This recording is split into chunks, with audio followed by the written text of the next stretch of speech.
Hello guys, Tania Lopez here from Art Son. Welcome. If you've been here before, thank you for coming back. And if you're new, it's a pleasure to meet you. Now, today I kind of wanted to take it a little easy. I wanted to paint and clear my mind. So I figured I'll go ahead and get up here and just chat for a bit. Now, what I'm doing today is I will be painting I guess what I'll call it is like a name emblem template with the Puerto Rican flag. Now, I'm not going to complete the whole project in today's video, but I may show you the end result. I'm not sure. I probably won't be able to get to it, but basically I'm doing the hand painting portion of it. Later on, I'll get the image vectorized and place it on a computer, and I'll be creating it or turning it into printables with various Puerto Rican last names that people can just go ahead and print, frame, put it up on their wall, and so forth. I'm not really going to talk you too much through the process of what I'm doing, but I did want to make a note that I am using acrylic gouache for this project. Now, I do know and recognize that a lot of people use a watercolor painting technique when utilizing acrylic gouache, meaning that, they use it primarily very diluted. I don't. I kind of leave it almost as is. I add a little bit of water just to add a little bit of fluidity, but I use it mainly as an acrylic. Basically, I work it as an acrylic. The reason why is that I just want the flat, matte end result, so that it makes it a little bit easier when I photograph it and do what I gotta do. I just find the color coverage is a little better when it comes to what I want to do. And it is easier for me in the sense that I have to do less tweaking when it comes to the color adjustments. So if you notice here what I'm doing and you're kind of like, oh, that's not how I use acrylic gouache, that is fine. I recognize that I may use the paint in a slightly different way than a lot of people do. So since we're going to sit down and paint for a little bit, I figured we'll go ahead and chat. And I think the topic that I want to talk about today is about pricing your work. And just some things to kind of keep in mind. I know that throughout my art or my creative business, this was something that I have struggled with myself. And I know that is something or a topic that a lot of artisans kind of struggled with, right? And I think a lot of it comes from the insecurity of pricing your items too high, whether out of fear that people will not buy it or pay for that, or fear that you may not be good enough to ask for that price. Now, yes, I've heard people say, oh, if you're a brand new artist, make sure you don't go too high. And I get that. But I also think that you need to recognize your art, your skill, and value your time, right? So that your prices are sensible, right?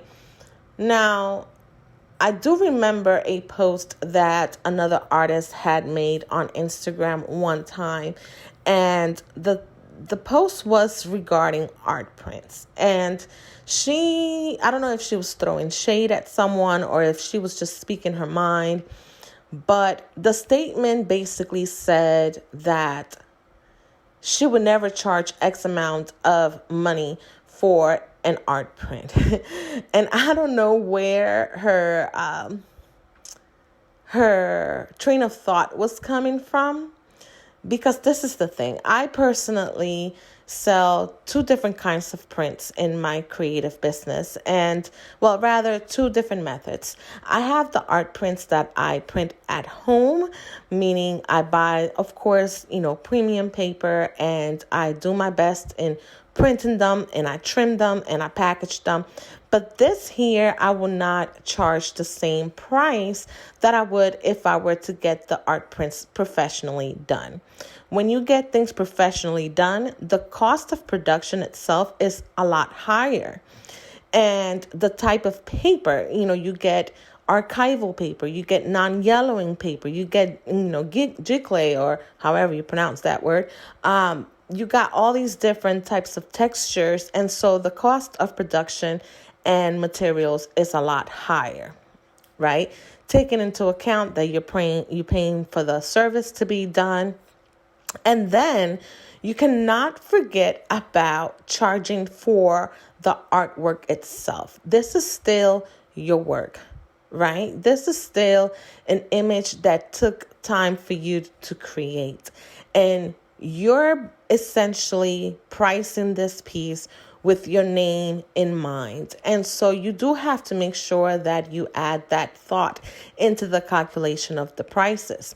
Now, again, something that I print at home, which, by the way, the art prints that I print are at home are usually the digital artwork or things that I have maybe kept for a long time. And so the price margin for this is going to be a lot lower, right? I still count my materials. I still count my time that is taking me to edit and print and trim and package, but it's not going to be as high as if I was to get it professionally done, simply because the quality of the paper and the printing method is not the same as when it's professionally printed. So with this in mind, if I'm looking at someone's artwork and their art prints are, let's say, $25 for an 8x10, you have to also think about this is the cost, and your work. I find this to be very reasonable, and I honestly don't even look at anyone sideways if this is their price range. Some print on demand sites, or even when you get those art prints as a retail, not as an artist, right? So like if you're a consumer, some of these prints actually are a lot higher than $25, $30. They are what I would personally consider a little bit on the high end. But why? Right? And the thing about it is, just because we're a small business does not mean that we don't have a corporate mindset. When you see sites that are selling these art prints and this is what they do, then you kind of sort of have to put yourself in that mindset and get out of that fear of being able to ask for the price that your artwork is worth.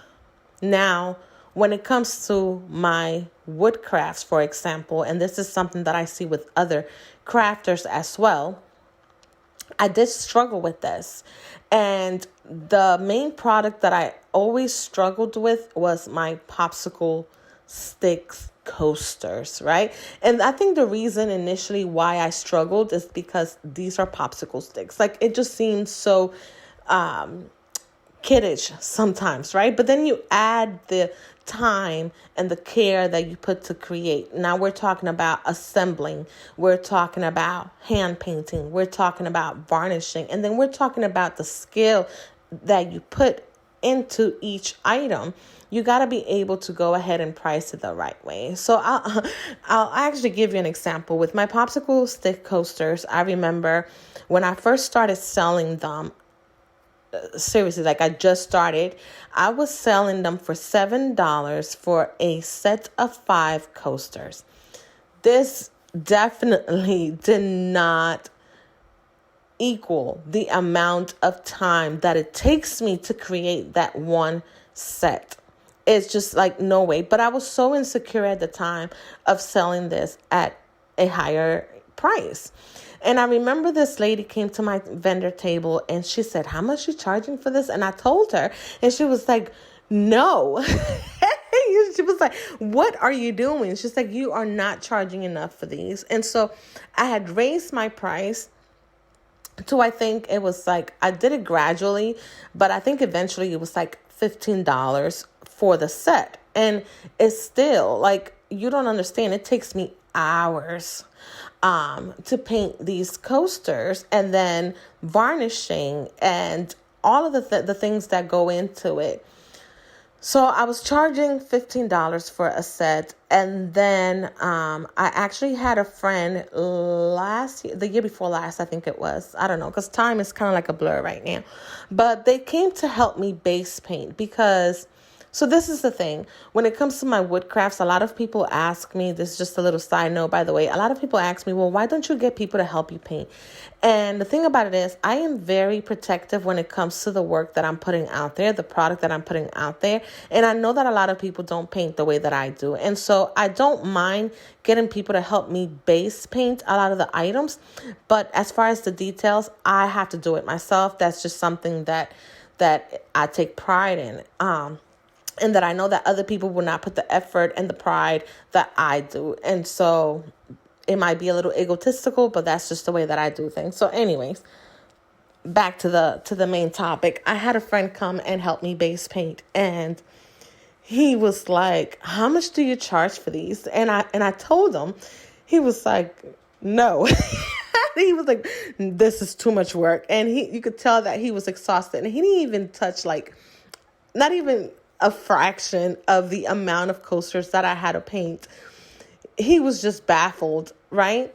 And so we talked a little bit about it. And at this point, I use resin for the coasters. So it does take, everything just takes extra. And the margin of, like, you could mess them up so quickly that I kind of had to, like, sit back and think. And so the funniest thing happened while I was kind of mulling it over to how much I should increase the prices to. I'm scrolling again on Instagram, and I started seeing crafts that other Puerto Rican artists were creating. Now, I will say this, I'm not here to throw any shade at anyone or their work. But I started seeing crafts with the Puerto Rican flag, which, as you can see, I have it here. It's pretty simple, right? But the quality of work was bothering me. The crispness of the lines, the freshness, it was just really bothering me. And so it kind of made me realize, you know what? There are a lot of people out there painting crafts. And yes, there are a lot of Puerto Rican artists painting crafts with the Puerto Rican flag. But no one, well, I can't say no one, not all of them take the time to paint them the way that I do. And this is something that I take pride in because this is my flag, okay? I'm Puerto Rican, born on the island. I am a very proud Puerto Rican, and this is the niche that I have chosen to do my creative business around, and therefore I cannot put crafts out there with a flag that I don't think represents the beauty of it, right? And the pride of being Puerto Rican. So when I realized this, and again, not throwing shade at anyone else, because I understand that maybe they do make sales, and I understand that maybe they might not be charging the price that I do. Maybe they don't care. Maybe they don't see anything wrong with it. Maybe this is part of the creative process. I really don't know. Okay. I don't even know whether or not they do sell or how much they sell. So again, this is really not about anybody else. This is just more about the way that I see my work and the way that I choose to portray it, right? But so when I made this realization, then it's like, you know what? I should go ahead and charge the price that I know is the value for these items, not just the coasters, but each and every item that I put out there. I need to make sure that I take into consideration the amount of time that I put to them, the dedication and the pride that I put in them. As you can see, even here in this project that I'm painting right now, I don't rush. I literally try to make sure that I put little details. Now, of course, it's hand painted. Do you see imperfections? Absolutely. Are the lines maybe, if you look really closely, they might not be exactly perfect in a sense, like it's not something that you created in a computer, right? Of course, this is the beauty of things being hand painted. But I take a lot of dedication to try to make it as perfect as possible to my liking. And so I did raise the prices for the coasters. And I started selling them, at $45 for the set. And the weird part is that it goes back to that psychology thing that they started selling, and they started selling a lot. Okay. And a lot of people love these coasters, and they took pride in these coasters. And some of them wanted them just for the art piece, not necessarily to be utilized as coasters, but they sold a lot, and my business just kind of skyrocketed. And that was even more validation that my work was being undervalued. I was undervaluing it. And if I undervalue my work, then other people are going to undervalue that work as well. And maybe they don't even want it. I mean, think about it. If you go to the dollar store, you know that you're not going to get items that are the same quality as if you were to actually go to another department store or another store to get those items. You kind of expect for the Dollar Tree product to break down quicker. And so it's the same thing when it comes to these handcrafted items. The consumer mindset does not change simply because it's hand painted in that sense. Right? They're going to look at it as, well, it's cheaper. Therefore, I'm not going to expect for it to break down. To last longer, right? It's cheaper. Therefore, it does not last longer. And so they may not want it because they probably rather go ahead and spend a little bit of more money for something that's better quality. And people put those two together. If I paid more, it is better quality. Hand-painted items, especially if you are taking your skills and tuning your skills and putting the time and dedication to try to put the best quality of work out there, then it is worth that higher quality pricing. And so that's something that I always want to make sure that people keep in mind.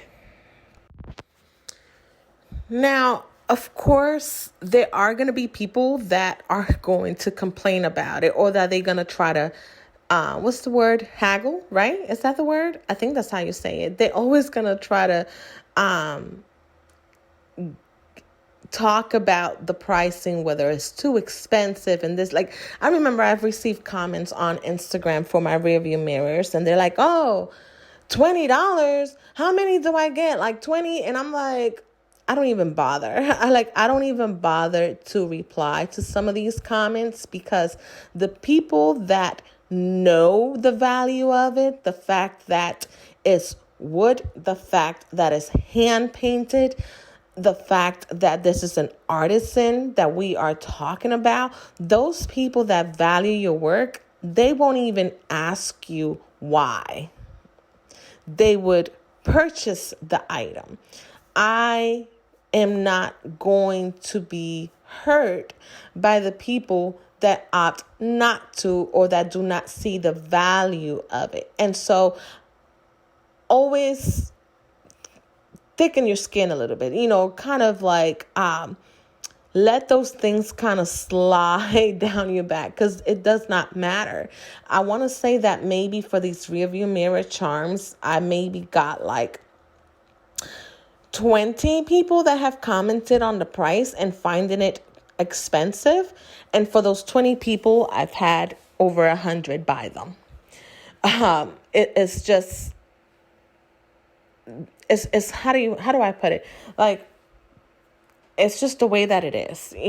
There are always going to be people out there either speaking negatively, either trying to haggle you, trying to undermine you. I think my Puerto Ricanness is coming out. But there's always going to be those people Those people do not matter. They don't matter. I stopped worrying about those people. I stopped worrying about the people that always want to come up with they always want a sale. Do I throw sales? Absolutely. But you're not going to force my hand into this, right? We're not going to talk about, oh, well, if I buy this, can I get this half price, or can I get a discount on this? No, you're not. You're not. And the funny part is that if I know that a customer is a loyal customer, I give them discounts. I do. They come out of me. It comes out of my heart for me to say, you are a loyal customer and I appreciate your time. I appreciate the support. I appreciate the faith that you have in me, and I gift them with something in return. It is a relationship that you are building with your customers, right?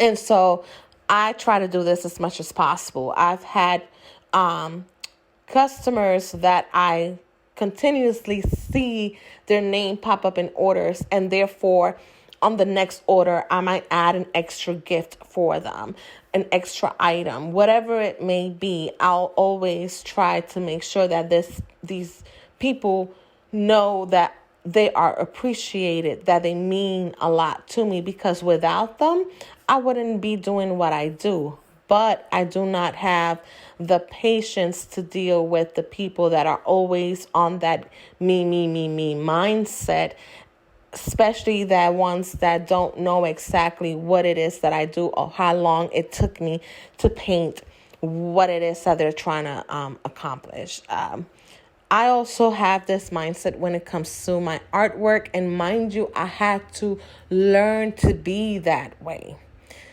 I have seen people come in and they're like, oh, well, how much for whatever canvas, blah, blah, blah, blah, blah.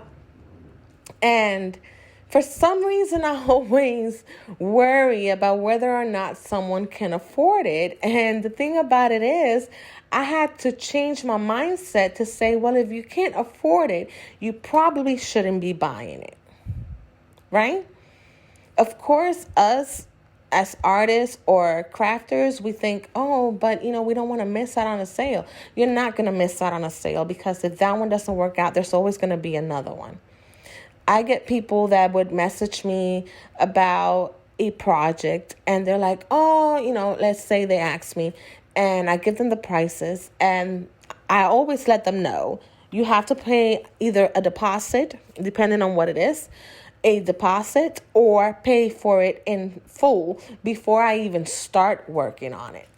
I'm sorry. I'm not going to get stuck with a project that I probably won't be able to resell, or that it might take me time, because that's the thing. My time is the most valuable asset that I have. So if I stop doing what I'm doing and I paint something that you wanted and then you don't purchase it, that's the time that I could have been. Can I possibly sell it? Maybe. But that's time that I could have been working on something else that I know for a fact I would be selling right now. So therefore, I require that, right? So now let's say I give them the prices and they're like, oh, okay. And whatever, let's say I create an invoice, send it to them, and then they couldn't pay it. And they're like, oh, well, I'm sorry, I had this going on or that going on. Are you understanding? Of course. But that doesn't change the fact that I'm not going to start working on it. I'm not, because that's another thing. Things happen. And then you might end up getting stuck with something. But at the same time, I don't get upset over it. I don't go on Instagram blasting people. If you can't afford me, no, there's no sense in doing that. They'll message me and they're like, oh, this happened and I can't do it right now. And I simply reply, okay, no worries. No worries. When you are ready, where to send the money to. And then that's it. I don't stress about it because I know there's another project to move on to. And I know there's always work and there's something else that I can work on. So the less you stress about those things, the less fear you have about, losing a sale, it's actually going to be more lucrative for you because there's always more things coming to you. You also have to learn how to say no to certain things. If you know that something is a little too stressful for you, something that will be a time crunch or maybe a little heavy mentally, then it is okay for you to say no to those things. And I had to learn that the hard way. I really had to learn that the hard way. But my artwork gets priced. I typically have a base price per size, and then I increase or maybe decrease the price depending on the intricacy of the work. So, for example, I personally, my 8x10s, they start at $95. That's the base price for an original 8x10 canvas. And then if it's something that is simple and a simple imagery that I know won't take me so long, I might drop it. Or if a person wants an image that requires a lot of time, a lot of details, maybe the type of varnish, like if they want a harder varnish on it, then I will raise the price accordingly. I don't do it by an hourly base when it comes to that. If it's a large piece, then I have a base price for the canvas size, and then I'll add the hours on top of that. So that's why some of my prices kind of may differ when it comes to the larger canvases. Shipping, of course, it's going to be a tough one depending on whether I add the larger the canvas is. So I always have a base price on the size. I do give people options when it comes to, let's say, original work. They might not want a canvas, or they might want a canvas type image, but the canvas itself will be more expensive to ship. I then give them an option to maybe do that size, but on acrylic paper that we can roll and send on a tube, and they could just go ahead and frame it whenever, it arrives to them. But my base price does not change. Because my skill or the time, right? You might change the pricing a little bit as far as materials go, depending on the size, but overall, it doesn't change that much. Let's say someone wants an image for, okay, I'll give an example. Someone contacted me because they wanted a new image for their products, so for like their labels and stuff like that.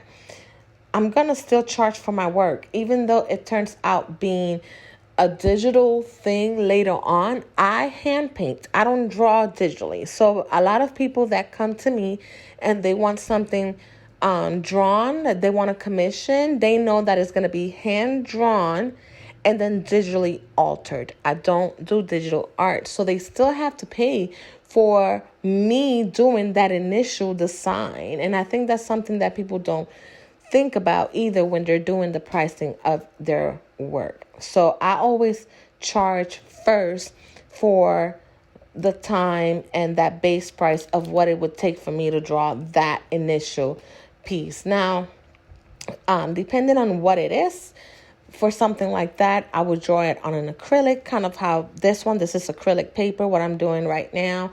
I would paint it there, and I will send them the original because there's no point in me keeping them. I will still go ahead and alter it digitally, send them those files, but then, of course, I'll send them the original. And that's like a plus. They get to keep that original for themselves, right? So I may have gone on a little tangent there, so I apologize for that. But I think this is just a topic that can go so many different ways, right? So many people think about, how they're going to go ahead and price for these things. But, always keep in mind, or at least I always try to keep in mind, that we're not a machine. We're not a large production company. We are one person, one artist, with a limited amount of time in a day. This is our work, and the longer you do it, then you get to charge for that experience too, because these are, years in the making of fine tuning your skills, right? So the longer you're in the business, of course you get to up your price accordingly. And that's just the natural order of things. But I think for the most part, just to kind of wrap up that topic, I guess, is that yes, confidence needs to build in order for you to price what you're valued at. But always, always ensure to love yourself first. And part of that is knowing your worth and knowing the worth of your work, because recognize that nobody else in this world will be able to accomplish it the same way that you will. And I'm sorry, they could try to replicate it as best as possible, but there's only one you, and therefore only you can do it the way that you do it. And all right, guys, I think that's where I'm going to leave this at, because otherwise I can just keep going on the topic, because I do feel very passionate about. But hopefully this kind of just helps your way of thinking when it comes to pricing your work and your crafts.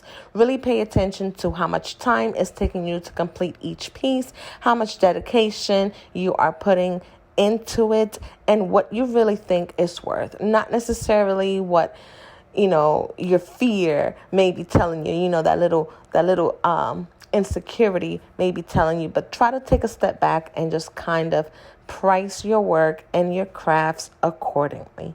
If you enjoy this topic, please go ahead and subscribe or give me a thumbs up to like the video. If you would like to discuss more little topics like this and just have some regular, very chilled, chats, then just let me know, and I'll see you guys next time. Bye.